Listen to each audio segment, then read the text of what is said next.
লোকসান দেখিয়ে একদিকে বন্ধ হয়েছে একের পর এক পাটকল, অন্যদিকে গড়ে উঠেছে গবেষণা কেন্দ্র।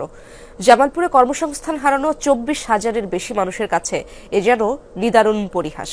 তাদের অভিযোগ, সবই হয়েছে আওয়ামী লীগের প্রভাবশালী নেতা মির্জা আজম পাট প্রতিমন্ত্রী থাকা অবস্থায়।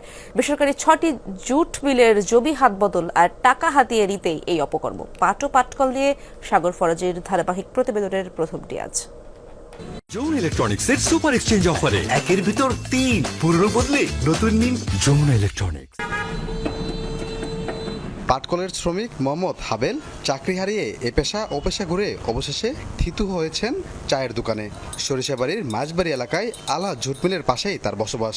মিল বন্ধ হওয়ার পরের থেকে খুবই দুর্দিন গেছে আর কি। হ্যাঁ, তবে এখনো ওইটা কায়দায় ছাড়ে নাই এখনো। প্রায় 3,000 শ্রমিক ছিল এই জুট মিলে। তার মতো ছোটখাটো ব্যবসার সুযোগ যাদের হয়নি, তাদের দিন কাটছে নিদারুণ কষ্টে আমাদের দিন পাট চলতেছে। একজনের রোজগারে মনে করেন 500 জন মানুষ খানালা চলতেছে না। তারপরে কি করুন, দেখে শুনে না পায় পরে একটা বাসায় কাজ নিচ্ছি।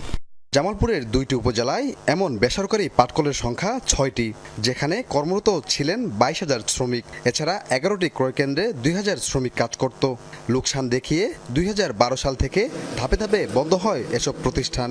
আলহাজ জুট মিল্লা বন্ধ করেছেন তথাকথিত জামালপুর জেলা আওয়ামী লীগের সময় পাট ও বস্ত্র প্রতিমন্ত্রী ছিলেন মির্জা আজম সহ তার দোসর কিছু ছিল এমপি মুরাদ হাসান। তিনি যখন পাট মন্ত্রণালয়ের দায়িত্বে প্রতিমন্ত্রী হিসাবে দায়িত্ব পালন করেছেন, তখন পাটের সমস্ত কিছুই ভারতের হাতে তুলে দিয়ে এদেশের পাট শিল্পকে ধ্বংসের নেপথ্যের নায়ক হিসাবে মির্জা আজম ভূমিকা রেখেছেন। পাটকলগুলো যখন একে একে বন্ধ হচ্ছিল, তখন পাট প্রতিমন্ত্রী এই জেলারই প্রভাবশালী রাজনীতিবিদ মির্জা আজম বন্ধ জুট মিলের বিপরীতে তিনি নিজ এলাকায় 2023 সালে প্রতিষ্ঠা করেন একটি গবেষণা কেন্দ্র। একদিকে পাটকল বন্ধ, অন্যদিকে গবেষণা কেন্দ্র প্রতিষ্ঠার যৌক্তিকতা নিয়ে প্রশ্ন তুলেছেন স্থানীয়রা। এই প্রজেক্টটা আমাদের কোনো বাসীর জন্য কোনো কাজে আসবো না, কোনো দিনের জন্যও না, সম্পূর্ণ ভুয়া।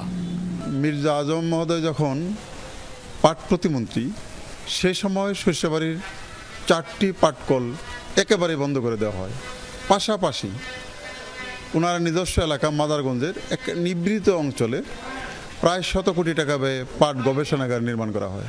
5 আগস্টের পর থেকে আত্মগোপনে মির্জা আজম সহ অভিযুক্তরা। ছাত্র জনতা অভ্যুত্থানের পর বদলি হয়েছেন উপপাট গবেষণা কেন্দ্রের প্রায় সব কর্মকর্তা।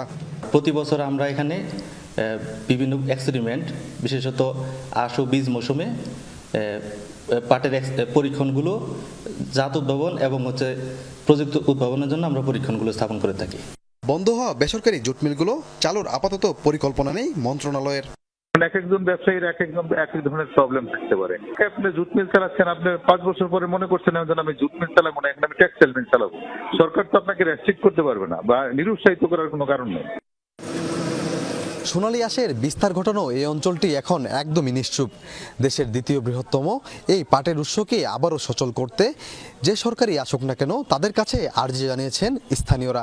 সেই সাথে হাজারো মানুষের কর্মসংস্থান সহ দেশের পাটকে সমৃদ্ধি করতে বিদেশের কাছেও উপস্থাপন করার কথা জানিয়েছেন তারা।